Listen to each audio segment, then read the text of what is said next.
So yan, tatakpan na natin ng ilang minuto. Yan po, luto na po yan.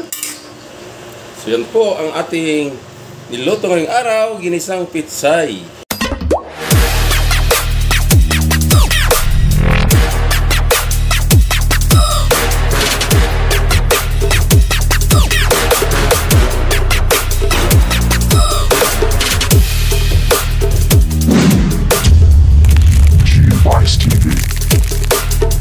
Mga guys, magandang umaga po sa lahat. So, ayun po yung araw ng Miyerkules. So, dito po tayo sa bahay at dito po natin sa ating araw-araw na buhay. So, magluluto po tayo ng ating ulamin ngayong tanghalian. Itong lulutuin natin, napakasimple lang. Gulay lang po tayo ngayon dahil po medyo magtipid-tipid muna tayo sa ating ulamin dahil po mataas na po yung ating dugo or high blood na po tayo. So, simpleng gulay lang po ang ating lulutuin ngayon. Ang tawag sa ating lulutuin ngayon, ginisang pitsay. So yan po ang pitsay. O itong palapan ng pitsay at itong dahon ng pitsay. At yung mga sangkap natin gagamitin. Andiyan yung sibuyas, bawang. At maglagay po tayo ng kunting-kunting karne ng baboy. Pampalasa lang sa ating ginisang pitsay. So yan. Nakaprepare na po ng lahat. So tayo na magsimulang magluto ng ginisang pitsay. Una natin gagawin, so magluluto tayo ng kunting mantika sa kawali.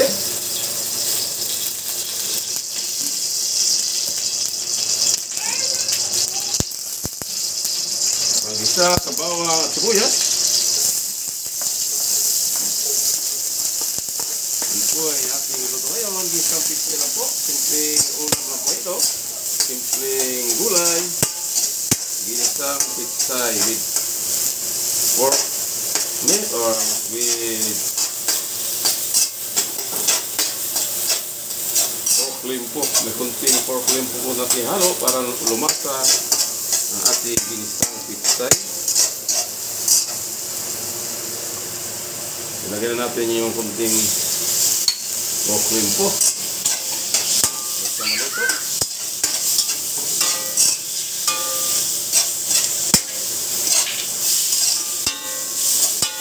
Haluin lang po hanggat sa maluto itong pork. Saka natin ilagay yung pitsay dahil po mabilis lang po ito maluto dahil gulay na po ito.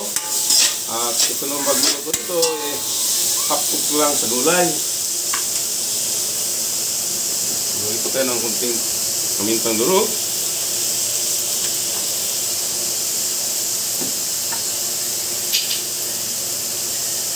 Saka liquid seasoning.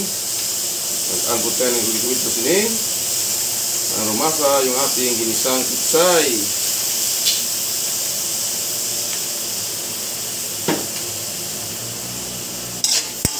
So, ayan na po natin itong maluto, yung pork. Saka natin ilagay yung ginisang pitsay. Dahon pitsay at yung palapa ng pitsay.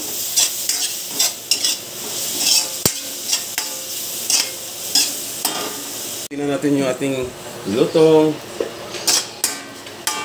pork na panghalo sa gisang gulay.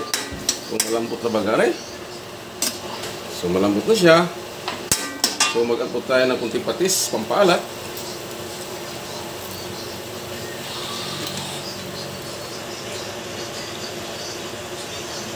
Sa gisang gulay. Ito, mahal ka po.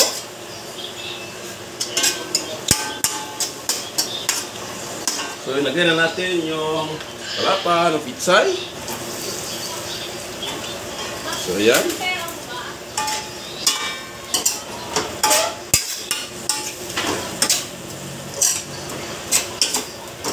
Ito na yung palapa ng pitsay muna bago yung dahon.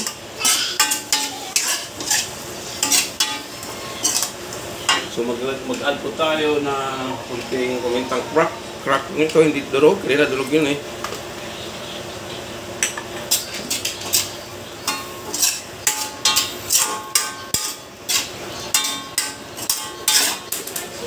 At maglagay po tayo ng kunting tubig kasi medyo natuyo na siya. Kunting tubig lang po.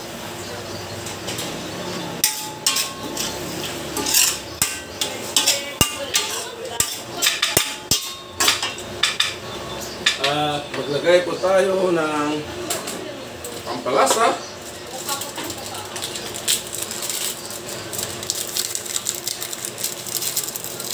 Para sumarap yung ating ginisang gulay.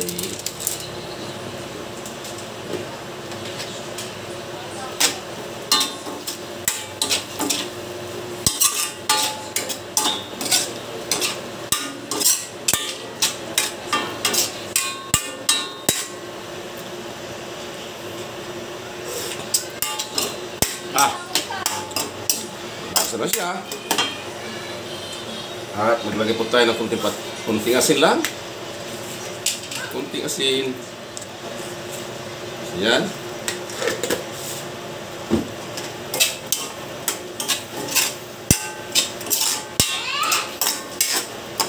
So hayaan lang po natin kumulo at tatakpan muli. A few moments later. So yun, malambot na yung palapa ng pitsay. Susunod natin yung dahon. So ito na yung dahon ng pitsay. Ilagay na po natin. Tawag sa ating luto ay ginisang pitsay. Ganoon lang po kasimple ng ating niluto ngayon. So yan, ang dahon ng pitsay. Kunting kulo lang po ito. Luto na agad ito dahil ito ay kailangan ito medyo hapkok pagkaluto ng gulay para mas-stress talaga sa ating katawan. Ginisang pitsay or ginisang gulay na pitsay. Ito pong ating bagong recipe ngayong umaga, araw ng Miyerkules. So ito na siya. Anong sinyo sa ating luto ngayon? So, tapos tayo sa mga karne or sa isda. So, sa gulay tayo nga nakapokus ngayon.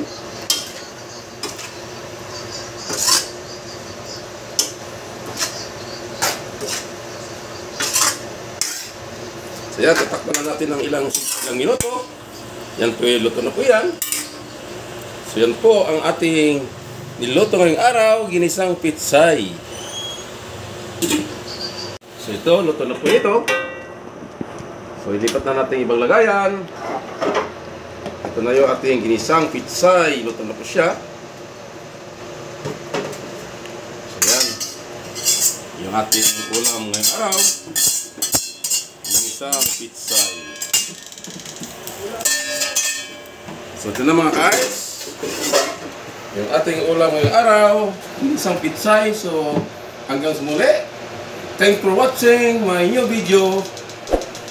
God bless us and bye-bye. Go, go, go, go, go, go, go, go, go, go, go, go, go, yeah, go, go, go.